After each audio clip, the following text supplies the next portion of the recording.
On va aborder ici le principe de fonctionnement d'un laser. Et avant d'expliquer son principe, on va d'abord remettre en évidence deux propriétés que vous connaissez concernant la lumière du laser. La lumière du laser est extrêmement directive. Il n'y a pas photo entre une ampoule lumineuse et un rayon laser. Et elle est également monochromatique. Et ce sont ces deux propriétés qui vont nous intéresser particulièrement quand il s'agit de la lumière d'un laser. Alors laser, ça veut dire Light Amplified by Stimulated Emission of Radiation.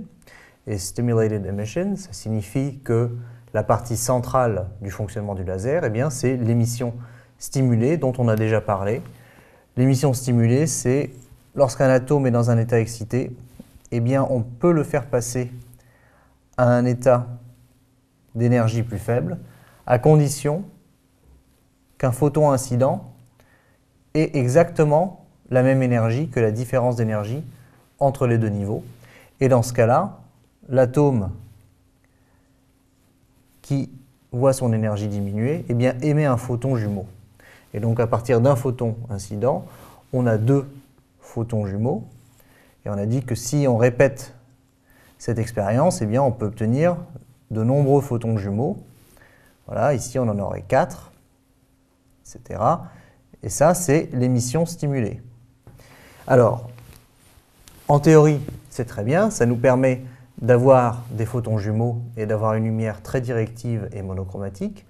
Simplement, si maintenant les atomes se retrouvent dans des états ici d'énergie plus basse, eh bien, ils n'attendent qu'une seule chose, c'est de capter un photon incident dont l'énergie correspond exactement à la différence d'énergie pour remonter dans leur état excité. Ce n'est pas du tout ce qu'on voulait au départ.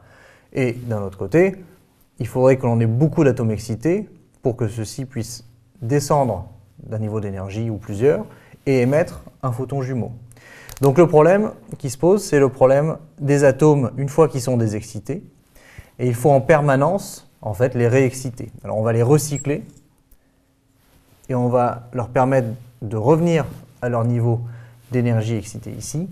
Et ça, c'est ce qu'on appelle le pompage. Donc ça permet de recycler les atomes ici en les remettant dans le niveau d'énergie qui va bien pour qu'ils puissent se désexciter et émettre des photons jumeaux.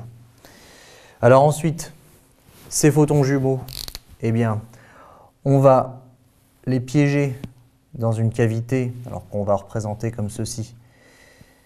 Et la cavité possède un miroir ici, et ici un miroir semi-transparent. Et les photons vont faire des allers-retours dans cette cavité. En faisant des allers-retours, la lumière, les ondes lumineuses plutôt, vont interférer entre elles et s'amplifier. Ça, c'est la partie amplified du mot laser. Et on va choisir la forme de la cavité pour que ces fréquences de résonance soient spécifiques et que seuls les photons qui ont la même fréquence qu'une fréquence de résonance puissent sortir ici à travers le miroir semi-transparent.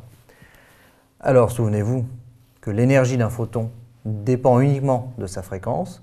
Donc ça signifie qu'en sortie, on fait en sorte que seuls les photons ayant une certaine énergie puissent être émis.